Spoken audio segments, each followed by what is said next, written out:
Good day to everybody. Let's get this underway.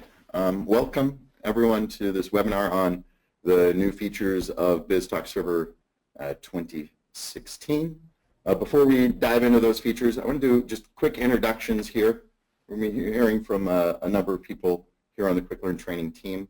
If you're not familiar with QuickLearn Training, we've been the leader in BizTalk Server training for over 15 years.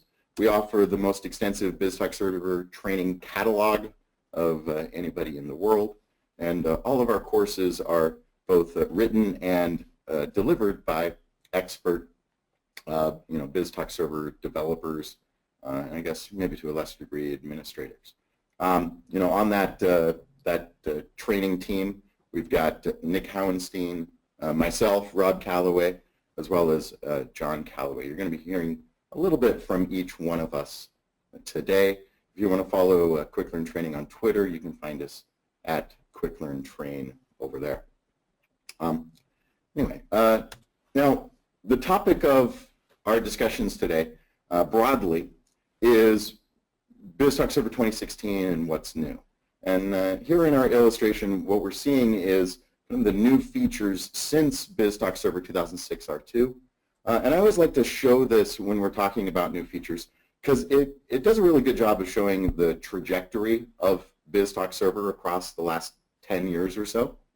And the fact that we have many new features and that this BizTalk Server platform is evolving over time and getting really better and better for us all. Now, the features in BizTalk Server 2016, the ones that were introduced, are just those ones at the top, the purple ones.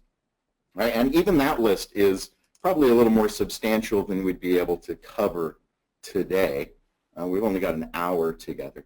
So today we had to pick which of these features we wanted to talk about. And basically, we targeted on three different things. We want to look at SAS support for relay adapters. They kind of changed how the WCF adapters go and connect to Azure, right, and the use of SAS rather than ACS, or SAS I should say, not SAS, SAS instead of ACS.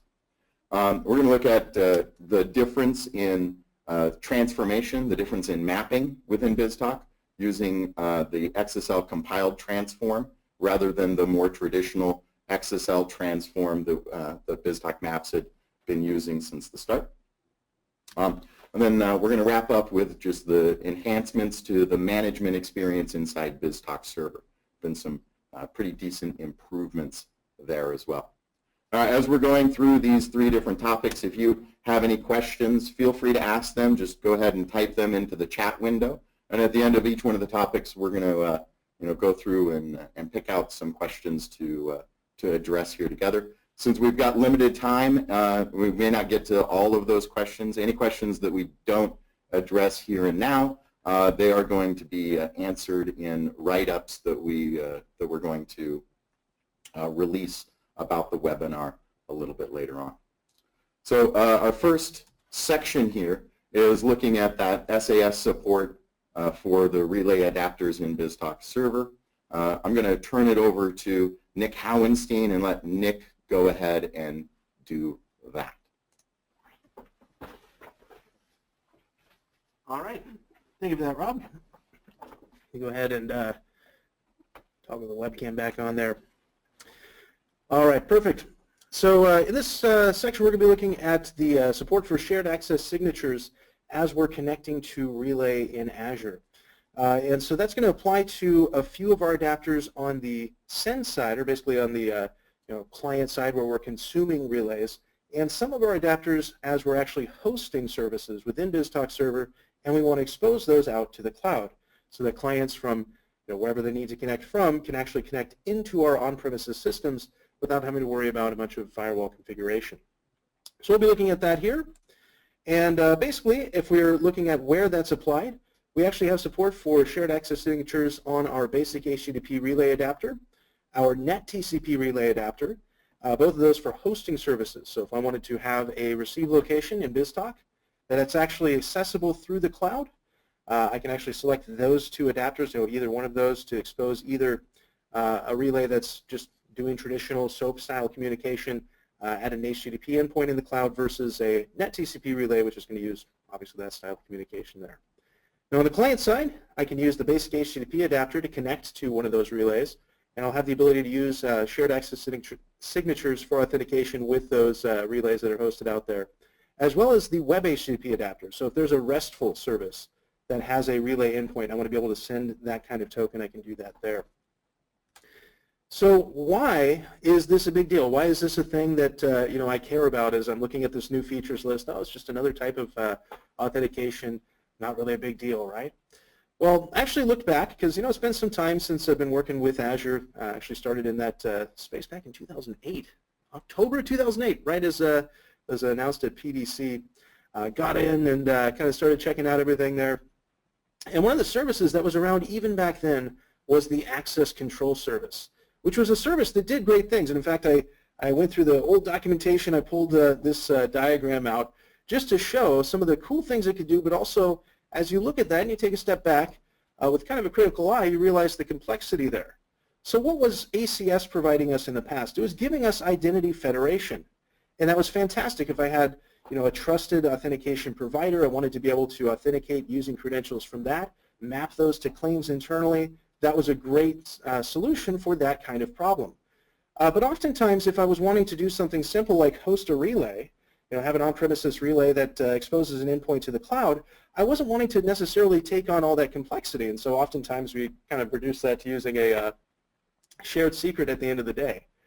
And so what our SAS signatures are going to do is rather than provide a federated identity solution, they're trying to provide a way to delegate authority in a fine-grained fashion and make it so that if we just have a set of resources we need to provide access to, we can sign a token and give it to a client with an expiration date, and they can just use that token to call and have access to only what we want them to have access to. And in this case, it would be a service bus namespace so that we can actually, within that namespace, listen at an endpoint and host a relay there. And so if we look at the more current documentation, in fact, this one was just from a few days ago, you'll notice that anywhere where it's talking about authentication, authorization with service bus or relay, you see that there's a call out there that shared access signatures are recommended over ACS. Now, it's not to say that one is better than another. They're trying to solve slightly different problems, but one is going to be slightly better for this situation. And so SAS authentication is going to be our preferred option. Now, before BizTalk Server 2016, we could host relays. That was still possible, but we couldn't actually authenticate with that with a SAS token. We were using ACS, which means there's another resource in Azure that we'd be submitting information to. There was network communication involved with that authentication beyond just the initial send of the message. So nice, simplistic model, but still powerful model is now possible with 2016. So how do I set that up and where do I use that? Well, if I have a endpoint within BizTalk Server that I want to expose out to the cloud, I can set up a receive location for that endpoint that's using the WCF basic HTTP relay or NetTCP relay adapter. In the security tab for that adapter transport properties, what I'm going to find is that there's a section at the bottom where I can select to use shared access signature authentication with service bus. If I select that and I say I want to edit the details for that, I do have to provide a shared access key name and key. And what's going to happen is when it goes out to actually host the relay, it's going to use that information to sign for itself its own little message that says, I have access to these things. It can present that to service bus to be able to, or to Azure Relay, I should say, to be able to host that. Now that key is actually going to be one that has to have access to the whole namespace because that relay doesn't exist until that endpoint is enabled, until that, in this case, the receive location is enabled. So it actually goes out and sets it up at that moment. And so it actually needs managed level access to the entire namespace to be able to say, within this namespace, I want to provision this endpoint. And so you'll find in this case, in the screenshot on the left, that we have a picture of the shared access policies configuration for the namespace that hosts that relay. And we're going to pull the key from there. Of course, you can steal that key all you want because that's not the key anymore. I promise. Maybe it is. We'll find out. All right, so with that set up, the other thing I can do is I can say that when clients call into this, maybe they don't need to provide credentials. Maybe they have this endpoint in the cloud that they can call Anonymously anyone can send data to that. Maybe that's kind of crazy and I don't want to do that. Maybe I want to actually require that they also authenticate themselves.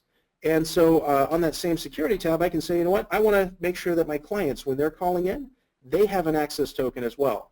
And so maybe at that point, I would have something like a send claim that they're able to use as opposed to fully manage everything there. They can send messages to the relay, but maybe they're not able to manage that. So I can actually give those credentials out, or I could actually provide a way for them to get those tokens.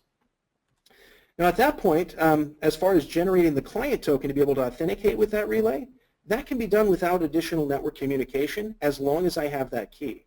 And so we have a nice little C# snippet just to show that as long as I have the Service Bus SDK added as a NuGet package reference, I could do something like this to actually use the client key here with the nice super secret value to say that for a certain namespace they have the ability, in this case, to send a message out to that relay. And that's going to give me a nice string formed token here.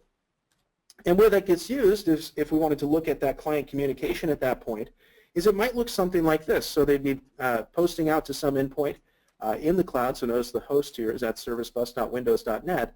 And they're going to pass in not an authorization header, but a service bus authorization header that provides that shared access signature. And you'll notice that within that, it's going to list out the resource that they have access to. It says basically the client is declaring that they have access to that resource, and then it's going to be signed using that key. So it's saying, here's the resource I can access, here's the key. It's also going to have an expiration for that, so it says I'm allowed to access that resource until this time, and that's what, that whole idea is signed in there. And then they can send that alongside their message. In this case, for our basic HTTP relay, that's going to be a SOAP message, so you'll notice we also have the SOAP action header to say what they're trying to do, and we actually have the message payload here, which in this case, they are passing basically a string wrapped as a XML message that's overall wrapped in a SOAP envelope. So a lot of overhead there just to send a string at the end of the day for that one, but we can deal with that here in a moment. All right, so that's what it would look like to call from the client side. Now at this point, what we have is we have BizTalk Server able to host endpoints in the cloud secured using SAS tokens. And that's a beautiful thing. We can have an endpoint out there that anyone can access. We don't have to do crazy amounts of configuration in terms of firewalls. And that's a happy story, and we could end it there. But at the end of the day, if we look at that adapter and how that's hosted compared to other WCF adapters, it's not an isolated adapter, which means it's not running within the context of IIS. So if I was doing additional processing within the IIS request pipeline to do things like rate limiting or do things like additional controls of who's able to call or even caching, that's not going to be something I have with this in-process adapter. So it's basically just going to be anyone that sends data that has access to reach that endpoint, it goes to BizTalk, and BizTalk does 100% of the processing of that message. Now, if that's what I desire, that's great. But maybe I want to take advantage of some of that same kinds of functionality I would have had if I was using an isolated adapter, where I could actually hook into that pipeline before BizTalk processing and do additional work.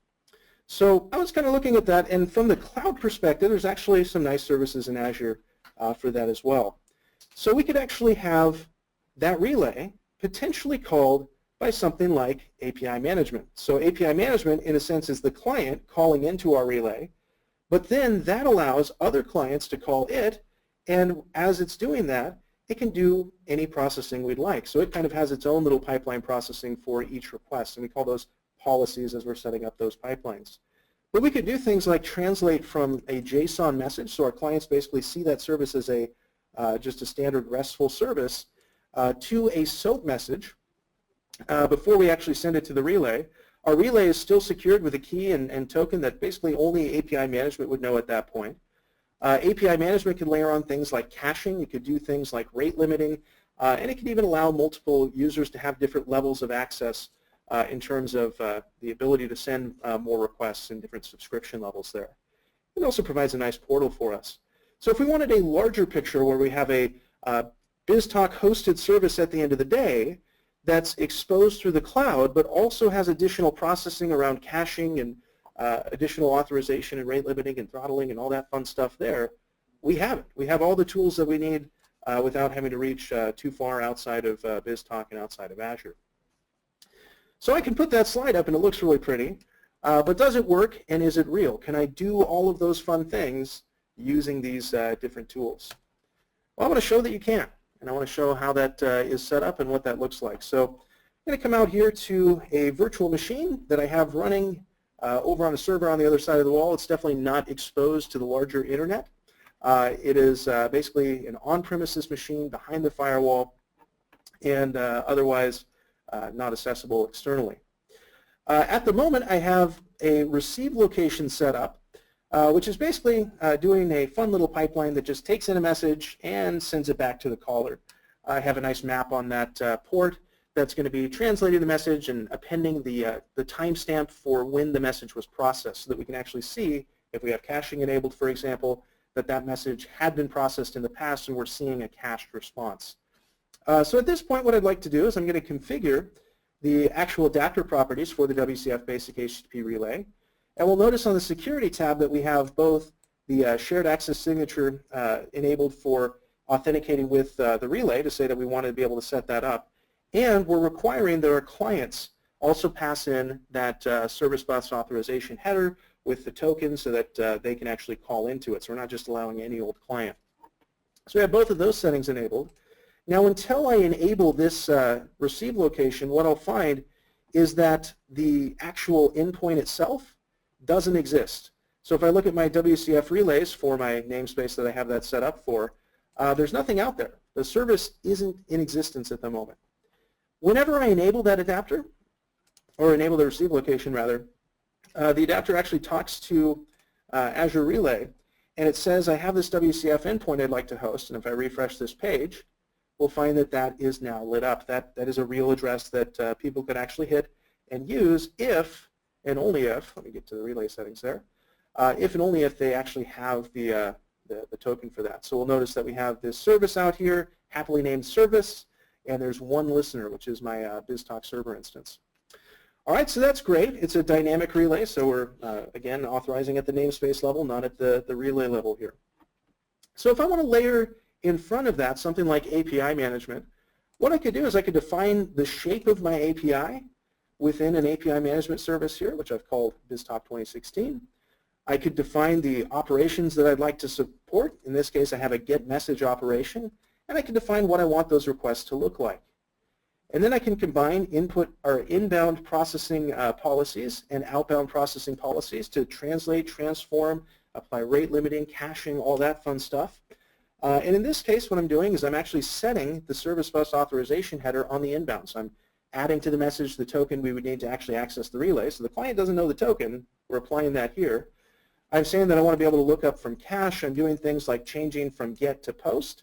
I'm adding the SOAP action header. And I'm actually replacing the body of the message with, because there is no body for a GET request, placing the body of the message with a SOAP envelope, and I'm taking the inputs from the query string and actually putting that into the message using policy expressions. So I'm actually building up a SOAP message that we can send in from what kind of looks like a RESTful service. So that's kind of fun. And just to prove that this is real and out there and we can call it, what I'm going to do is I'm going to go outside of that virtual machine, make sure that that was enabled. Let me refresh, make sure it's all happy still, so it is. And I'm going to come out to this laptop. And this is actually Rob's laptop. I'm stealing that from him temporarily. And I'm going to grab this address. Now this address is basically the developer portal. It's something that we would give to consumers of this service so that they can discover this service, so they can discover the operations that it supplies. And so we'll notice that from here, I can look at the APIs. I'll notice that one of the APIs published out by QuickLearn Training, and the only one, is the BizTalk Loopback API, which has our lovely request URL here. And I can actually try it, and I can submit a message to be processed by BizTalk Server 2016 via relay.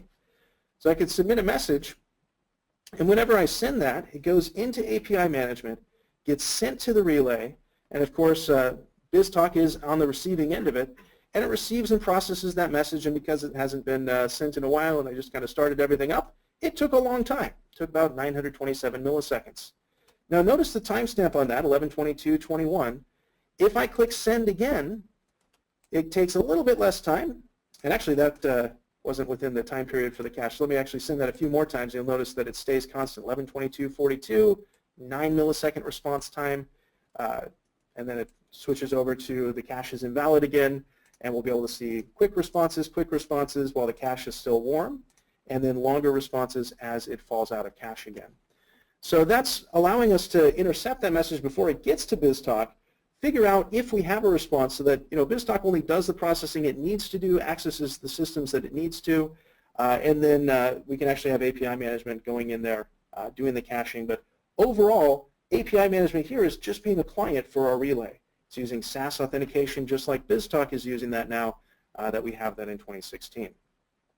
So with that, that's what I have to show you here with the SAS authentication support or the shared access signature authentication support. You have to be careful with saying SAS because there's a lot of things that overlap with SAS as you say it. There's SAS, I think exactly that's a better way to say it. Software as a service. So, all right. So with that, that is my section here. I want to open the floor for any questions that are out there. I know that Rob and Matt have been monitoring for that.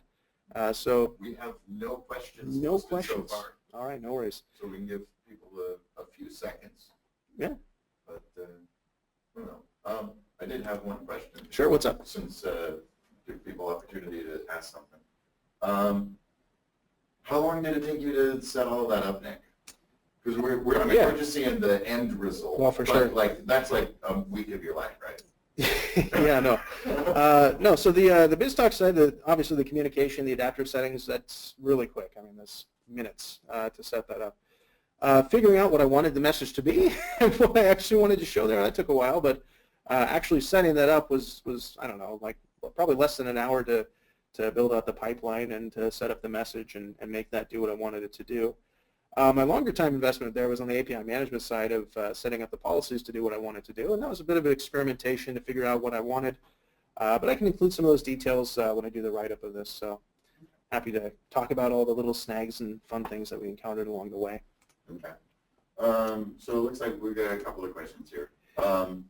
So can the relay type be HTTPS? So that is an excellent question, and actually it is in this case. So if we look at how that's being exposed, it is exposed via HTTPS by default.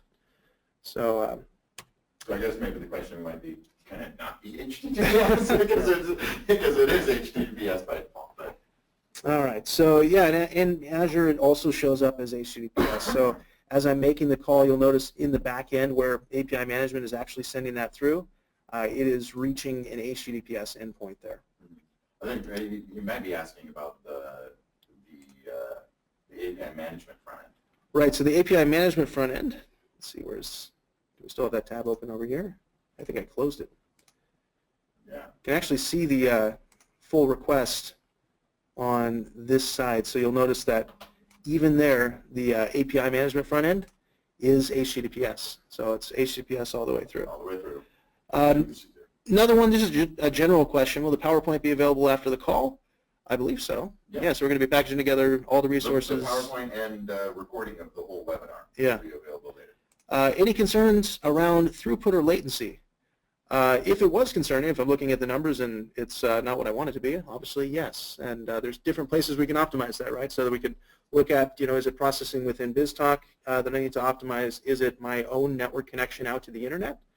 Maybe we want to look into express route, at which point service bus relay, I don't know. Maybe at that point we change up how we're going to be setting everything up. But anyway, it could be that. We could look at what we're actually chaining together. We could look at more aggressive caching, more aggressive rate limiting. But as far as concerns around throughput or latency, if there are concerns, then address them. But personally, I'm happy with that response time for my little sample message that I don't care about. So I guess it depends. But probably, yes, we would always want to look for that. It feels like a really hard question because there's so many different factors and variables playing here. Yeah, for sure. But once we found that problem, then we got to isolate the bottleneck and try to figure out how to alleviate those. Yeah, so I guess it would depend on the scenario, how important the message is, what the non-functional requirements are as far as response times that we need to be able to honor and things like that. For this one where it's kind of a trivial message, less than a second seems happy to me, especially given that it is going out over the internet and my client is also calling out over the internet.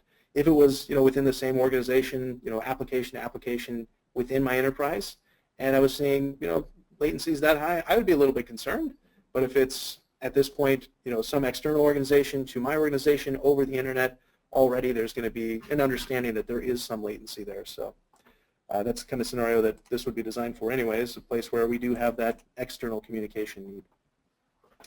All right, I'm going to turn it over to, is it Rob here that I'm going to be turning it over to, not John? Okay. Thank you. Thank you. Yeah. All right. So our next little section here, we're exploring the differences or the performance benefits that come along with using the XslCompiledTransform class, rather than the, I guess, older way of doing it, the XslTransform. Right. So basically, this is offered as a new feature for BizTalk Server 2016, and I guess that's actually a little bit misleading. In BizTalk Server 2013, maybe it was 2013 R2, they just did a unilateral switch from the XslTransform to the XslCompiledTransform, and that worked for some people, and it didn't work for other people, and therefore now they've offered it as an opt-in, opt-out sort of thing. You can make this decision for yourself, right? So a little bit of context, a little bit of background regarding these two different classes that we're talking about. The XslTransform class was part of .NET Framework 1.0. It's now been deprecated. It's actually been deprecated for a number of years. But it is what the BizTalk mapping engine was built upon. And now with the release of .NET Framework 2.0, we had the introduction of the XslCompiledTransform class. And this was intended as a replacement for the XslTransform. Okay. Now in 2016, BizTalk 2016, we have the opportunity to tell our BizTalk maps which one of these two classes we want to target as the underlying transformation for our maps. Right. Now, the key difference between these two classes is that XslTransform, the traditional old, I guess you'd say, old way of doing it, is that it's an an XslT interpreter, whereas the compiled transform is an XslT compiler.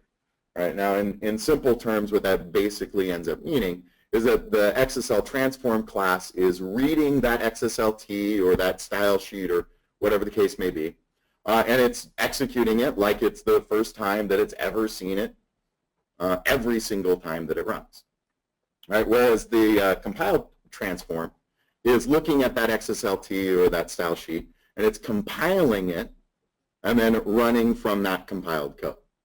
Right? Now, what that ultimately means is that the XslCompiledTransform ends up running faster once that compilation has been done. Once the initial load is completed, then our subsequent transforms end up being much quicker. Right? And here we've got a little screenshot. This is coming out of an MSDN article that was published years and years ago when the XslCompiledTransform was still a new thing.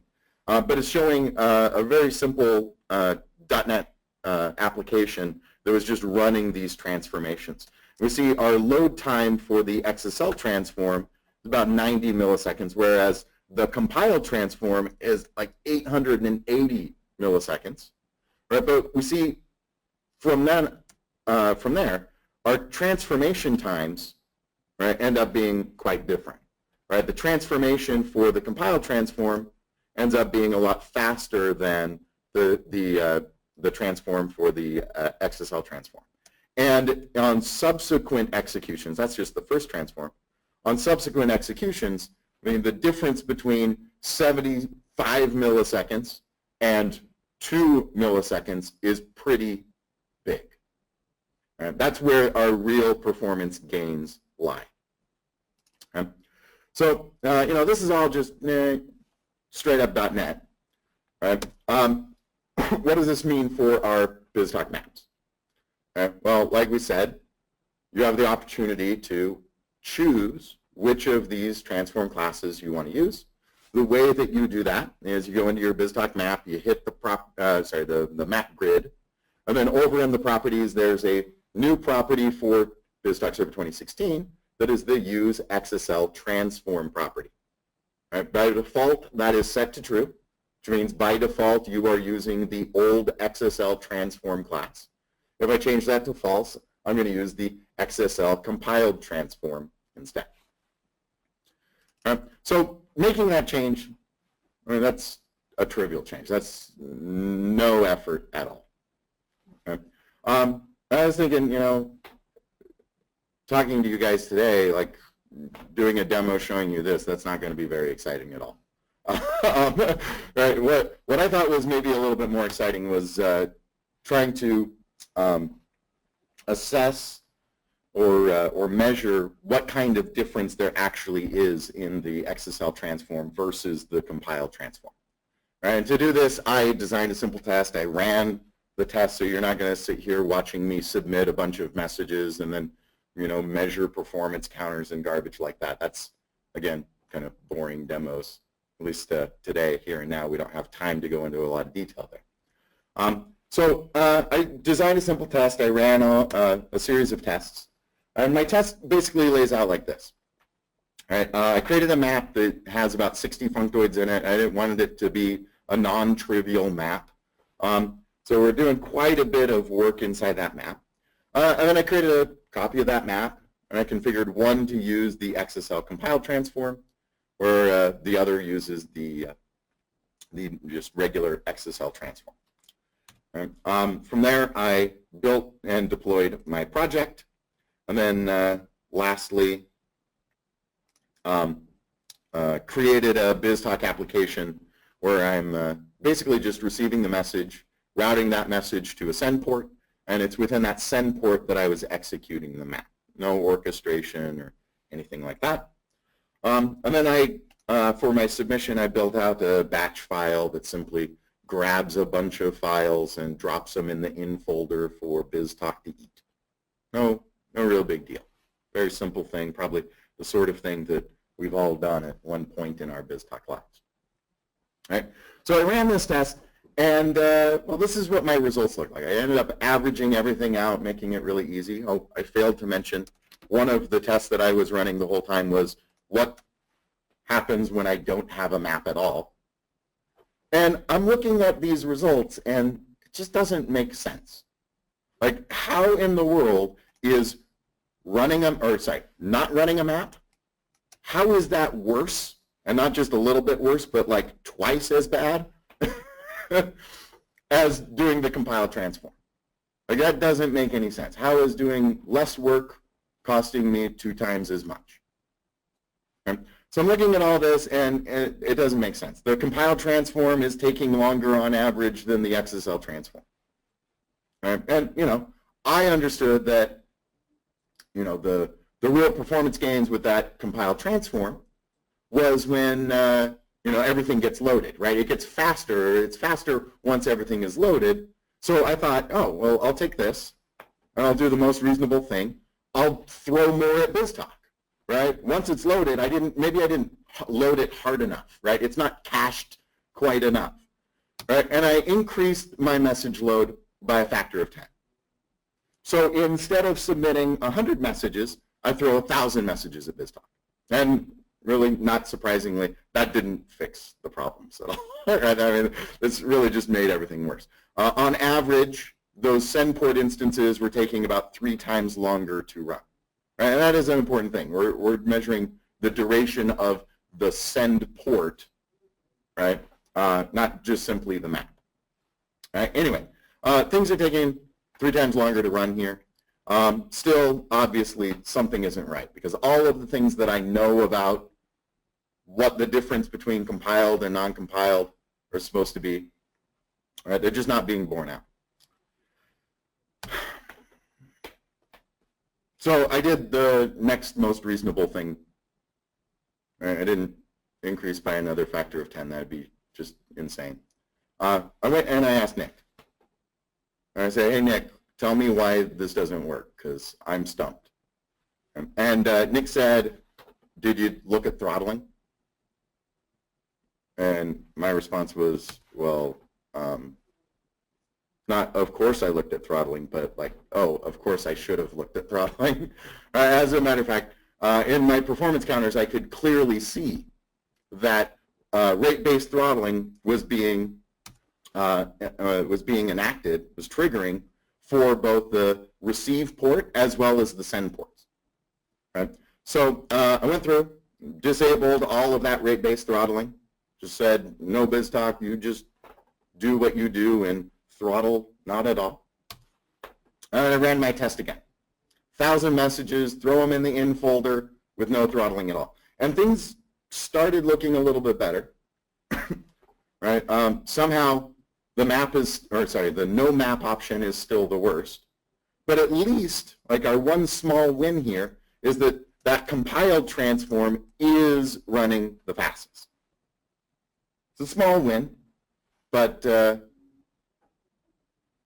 still not what I expected. What I really expected to see here is like no map is that big, right? And all of this is gone.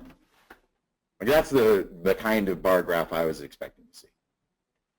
All right, so something's still a little bit goofy here. All right, obviously throttling's not the culprit. I could prove that in my performance counter samples. I started thinking, well, what else could be kind of messing with our results here? Right? And I kind of theorized that it was the way that I was submitting the messages. If you think about it, that burst of 1,000 messages all at once, right, that's subject to a lot of other things in BizTalk, right? That's not just go execute this map 1,000 times. That's not what's happening. We've got adapters, we've got the message box, we're publishing messages, we're picking them back up, we've got internal message queues, we've got host instance thread pools. There's so many other factors that come into play, right? But that 1,000 message burst of data was being influenced by. So I wanted to change the way that I went about submitting those messages. Right? And probably one of the easiest ways to really control that rate of submission is using a tool called BizTalk LoadGen. Grab BizTalk LoadGen off the internet, install it, and I set up a very simple test where I could control that rate of submission.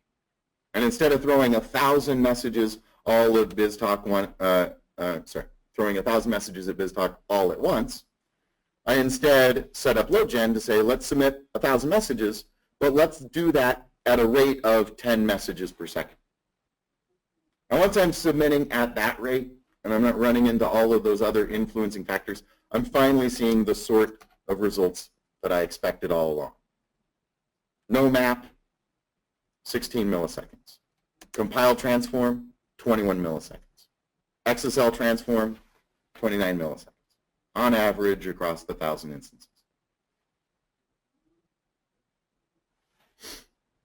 All right, and I was not satisfied with that. What I saw in looking through all of my performance counters and my service instance duration records, is I saw a bunch of fluctuations in that processing time. I mean, some of those compiled transforms, they were taking 100 milliseconds, 200 milliseconds. Some of them were taking 2 milliseconds, 3 milliseconds. Right? That's our average is 20, but there are definitely a lot of samples bigger than that or higher than that and a lot lower than that as well. Right? Here we see kind of our adjustment, right? Non-adjusted, the map, or no map is 16, right? And really on top of that 16, what we're showing here is the XslTransform is adding 13 milliseconds to our execution time. The compiled transform is adding 5 milliseconds. And so just kind of trying to show the difference there. Anyway, like I said, I wanted to reduce that fluctuation in service instance execution times. Right? So I used the same load size, but I reduced my rate of submission to 1 message per second. Now at 1 message per second, we see that our average execution times did go down significantly. Right? And I think that's kind of an obvious expectation to have. But what's more interesting than that is looking over here at the bar graph, the proportions between those three bars are roughly the same as what they were in the last round of tasks. We go back and just quickly flash to it, and there's 10 messages a second, there's 1 message a second. Right? But the proportions of those bars are roughly the same. And again, we've got our kind of adjusted numbers, seeing that the XslTransform is adding really just 2 milliseconds, but the compile transform is still faster at 1 millisecond on average added versus not running a map at all. It's kind of wrapping all of this up, my conclusions. Right? What did I learn? What can I definitively say based on my experiences here? Right? Well, number one is the numbers prove it. Right? That XslCompiledTransform is going to execute faster than the XslTransform. Right? Especially after that initial load. That is something that I will say that first execution is slower for the compiled transform, but it's subsequent executions where we start to see those performance gains. Right? And it's really easy to do. So I don't really have a great justification for why I wouldn't do it. The one technical reason that I know not to do it is if you have a functoid that returns a null result, using the compiled transform changes the way that behavior works, which might end up breaking other parts of your map. And so, assuming I'm not going to have any sort of heartburn there, I don't have a great reason why I would choose not to use the compiled transform. But probably the most, impactful thing that I took away from that whole experience, right, and this is something I've known for a long time, is that really BizTalk Server is this really complex, really sophisticated system with tons of moving parts. Right? And not trying to disparage anything about what Microsoft has said regarding this, but we were told, hey, yeah, use compiled transform, your performance is going to be better, yada, yada, yada. Right? And what this, I think, really ends up proving is while the compiled transform is technically a performance gain, the likelihood that you have other bottlenecks and other issues that kind of negate any sort of performance gains that you might get from flipping that one property from false to true or true to false. Misremember now. But the likelihood that you have bottlenecks that are really just preventing you from fully realizing these performance gains, I think it's pretty high. And it kind of made me wonder, how many people out there are never going to actually do these tests? They're never going to evaluate for themselves whether or not they're getting that performance gain, whether or not this is a good thing for them. Or they're going to go through the effort of identifying those bottlenecks and eliminating those bottlenecks. How many people just don't even know where to start when it comes to figuring that stuff out? And if you're one of those people, I'm making no judgments. I know lots of people are in that boat. Right? We've got courses that we offer that will teach you exactly what you need to know in order to make those, assessments for yourself and implement those optimizations and really see these performance gains for yourself. Anyway, that's my bit. Do we have any questions?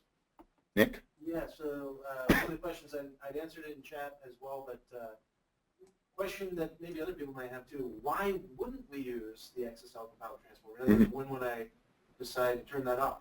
Uh-huh. And why would they make that a feature to be able to turn it on now? Okay, so you answered that in chat. Do I have to read your chat, or are you just going to answer it for us? Oh, no, you can answer it.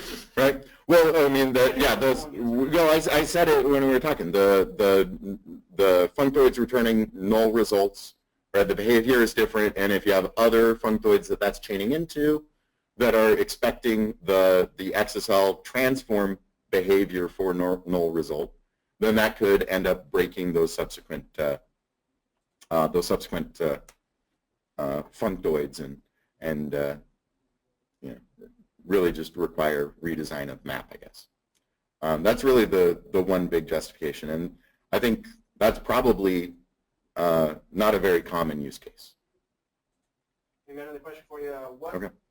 Will that also be beneficial if the map is used in an orchestration? Yeah, so that's a good question. Absolutely, right? I mean, you know, initially when we were designing all of this, right, I had consulted with Nick on this, and I was like, Nick, should I use a transform shape and just measure how long the transform shape is taking, or should I do the, you know, do the send port thing instead? And we ultimately opted for the send port instead of the orchestration for a variety of reasons. But there's nothing to say that doing that transformation inside the orchestration would not benefit in the same way that that we saw in the send port. Okay? No, I guess, no, somebody's asking, deep dive course cover performance optimization. So yes, but I don't want to turn it into too big of a sales pitch, Daniel, but the place that we cover that performance optimization and, you know, things like throttling and all of that, measuring performance, evaluating performance, all of that, that is our BizTalk administrator deep dive. Our developer deep dive, we're focusing a lot more on building those applications and services, whereas the administrator deep dive, we're looking at, you know, optimizing those services and making them as healthy and giving them the best performance possible. Okay. All right. Anyway, at this point, I'm going to turn it over to John. John is going to talk about administrative features and improvements in BizTalk Server 2016. So, there you go, John.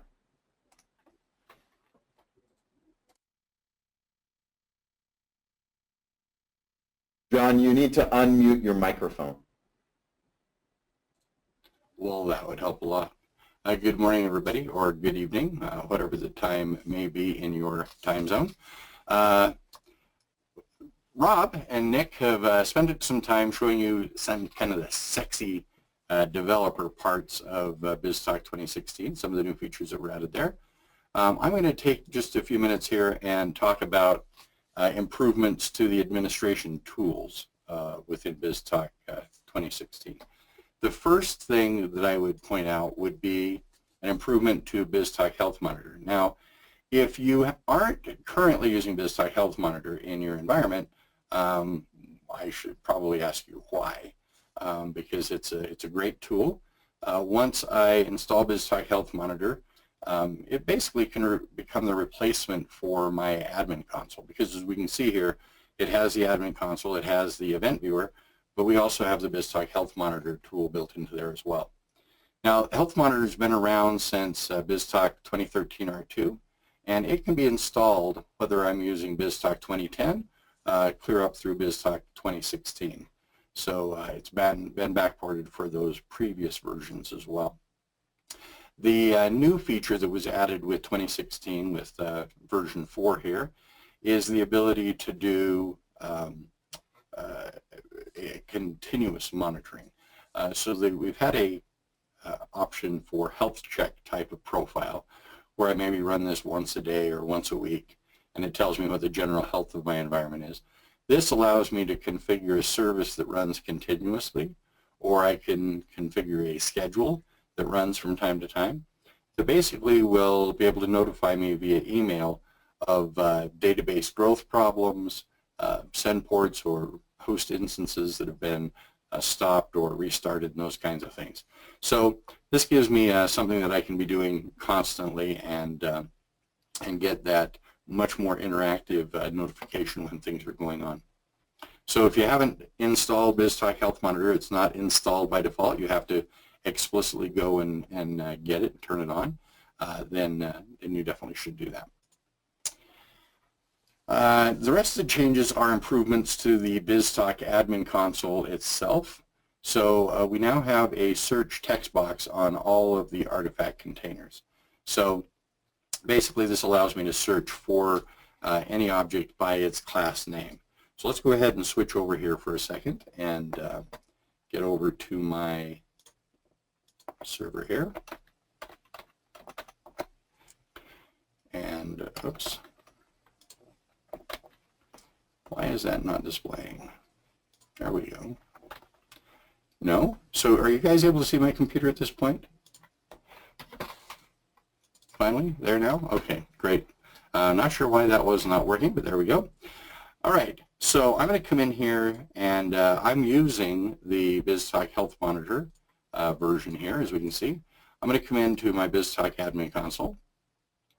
Now, let's say that there is a particular error that I've received that's talking about a schema that I have a problem with. And instead of having the silly little 4 or 5 applications that I have here, we have a couple of dozen applications, and finding that schema is somewhat problematic.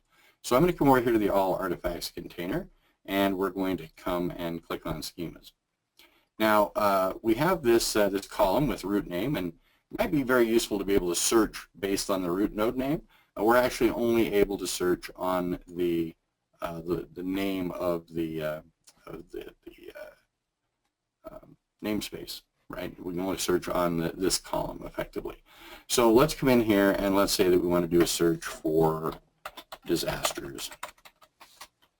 Disaster. And we can see that we actually have several namespaces that have disaster as part of their name. The same option is available for maps and that kind of thing. Let me go ahead and clear out that disaster and show you another feature that's kind of nice. Basically, we have a lot of property schemas in here, not as many as you would probably have in your production environment, but the empty root node here is kind of a giveaway that that's a property schema. If I come over here, I can toggle that off, and so all of my property schemas are hidden, and now I only see the relevant schemas where I could go down and actually do a search and then find the root node of the particular schema that I'm interested in. So that search capability has been added to BizTalk 2010, or excuse me, 2016. The next option is the ability to change how binding files are imported. Specifically the tracking settings within the binding files as well as party information. So typically, if I import a binding file, everything in that binding file is going to be included. So if there's tracking settings, that will be included.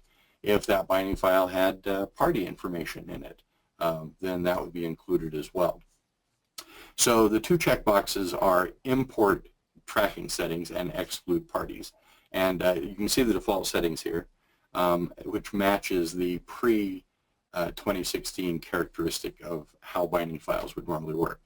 So if I didn't want to include the tracking settings that are included in this binding file, I could just clear that checkbox. And then anything related to tracking would just not be imported. And then we could also exclude any parties that we might want to have. Now these two features have a more global setting that we'll be able to see in just a moment. In addition, the BTS task command line tool has been updated with new parameters that support the import tracking settings and exclude parties setting there. Now at the global level, what's changed with tracking? Well, I can just totally turn off tracking settings as far as the importation of those settings. So we've always had the ability to simply turn off tracking at the global level here. But now up at the group, I have a new option that says allow import of tracking settings. Now, the default is that it's checked, which means it's just going to work like it always has. But if I were to clear that checkbox, then any applications that I import bindings into within this this group will not have those tracking settings included. Now, we're always able to override that with the switch that we talked about in BTS task, but otherwise it would avoid that. The next option that we have is related to EDI settings, specifically parties and agreements. Now, if you've worked with EDI before, you're probably very familiar with the concept of having parties and those parties having an agreement between them. We now have the ability to go in and directly in the parties container export those pieces of information. So let's jump over here. We'll come down here to our party container. Now, I have 3 parties in this case. You probably have many, many more. And if I just click on one of these and then right-click, we have an export option here. So in this case, it would export just the settings for tray research. If I select multiple parties, for example, Northwind and QuickLearn here, we can first of all see that we have an agreement with those as well. So it's going to, when I say export here, export not only the parties, but the agreements for those associated parties as well. So we could go ahead and do this. Now I've already done it, and they're already sitting out here on my desktop. So in the interest of time, we'll just go look at them directly here. So this one is the one that is just a single party. First thing I'll call to your attention is, of course, all of the other containers are empty because we said we just want to export the party information. So it's a typical binding file, but it has the party collection, in this case containing a single party, with, of course, all of their identifiers and other information that would be associated with that. One thing that I would call out here, however, is that it is always going to include my fallback settings, as we can see down here at the bottom.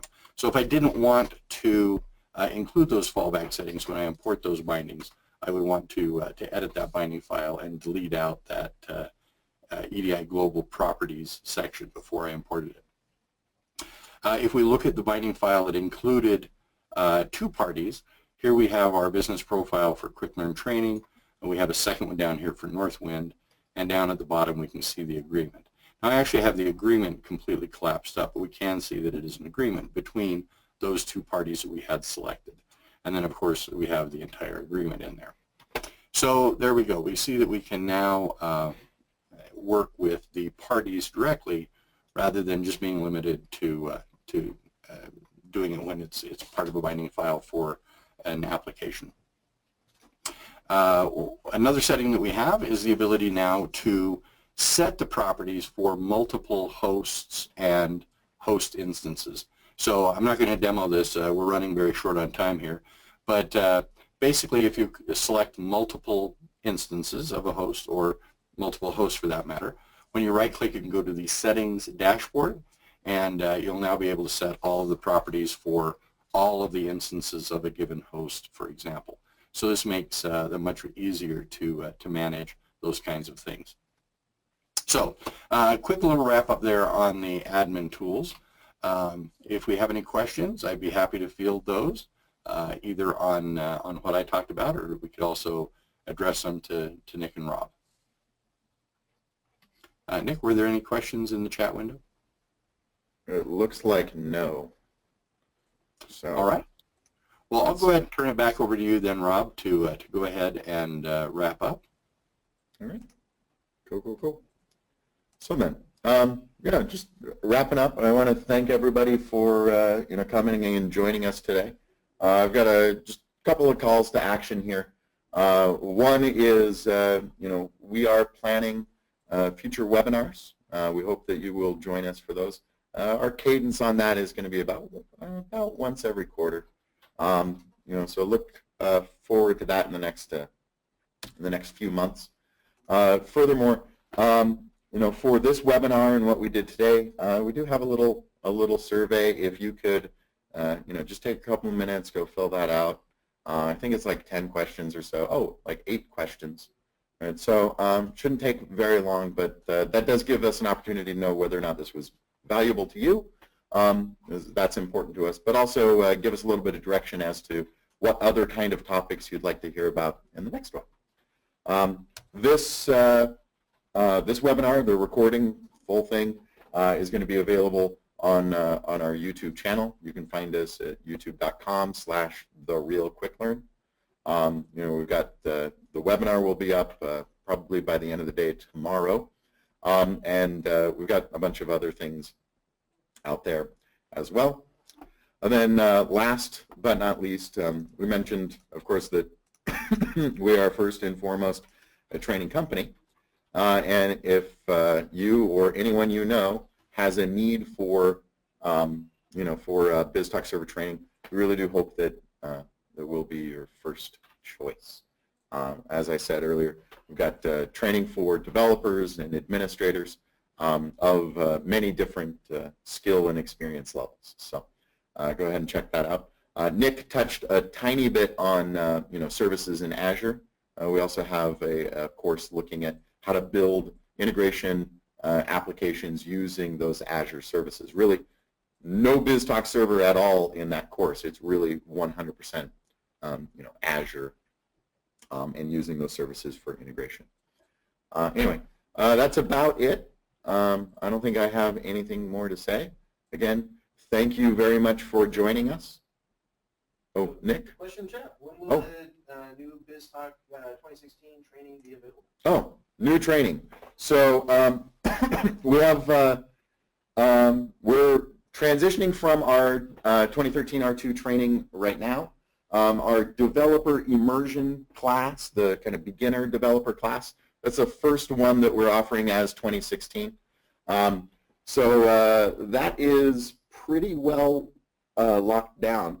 Our first delivery of that 2016 course is going to be in March. But we do have other ones that were already on the schedule for 2013 R2. People that already signed up on that. We didn't want to, switch that around on people and that sort of thing. As for the other courses, that's something that I can't really commit to. Time will tell, really. We're a relatively small team, and it takes us time to do all of those updates. And incorporating these new features, we have to think carefully about how that's going to happen. But our commitment is before the end of the year, all of our courses will be using BizTalk Server 2016. With that said, I wouldn't let that be a blocker on you coming and attending a class.